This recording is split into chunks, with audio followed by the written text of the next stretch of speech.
आमच्या सर्वसामान्यांचं जे म्युच्युअल फंडामध्ये बरंचसं असं एक त्याबद्दल गैरसमज असतात की बाबा करायची का नाही, की इन्व्हेस्टमेंट करायची का नाही, यामध्ये खूपच गोंधळलेला असतो.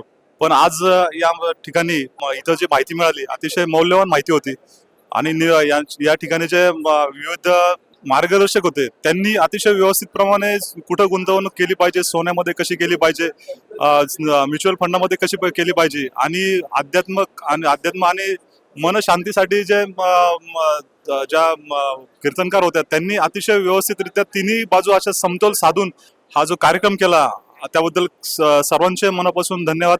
आणि आम्ही आता यापुढे कशा पद्धतीने गुंतवणूक केली पाहिजे तर आम्ही नक्कीच त्याचा विचार करू. हा म्युच्युअल फंड अवेअरनेसचा जो प्रोग्राम आहे याच्यामुळे सर्वसामान्य इन्व्हेस्टरला त्याचं वेल्थ क्रिएशन कसं करायचं याबद्दल माहिती होते.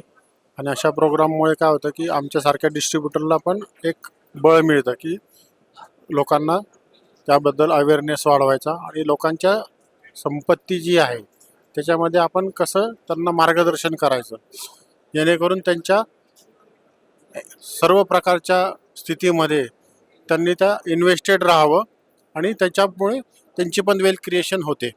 पण हा वेल्थ क्रिएशनचा जर्नी जो आहे तो लाँग टर्म आहे आणि याच्यात शॉर्ट टर्म तुमचे गोल्स आणि लाँग टर्म गोल्स असे तुम्हाला दोघं प्रकारचे तुम्हाला गोल्स तुम्हाला डिसाईड करायचे, त्याप्रमाणे तुमचं इन्व्हेस्टमेंट जर्नी तुम्ही चालू करायची.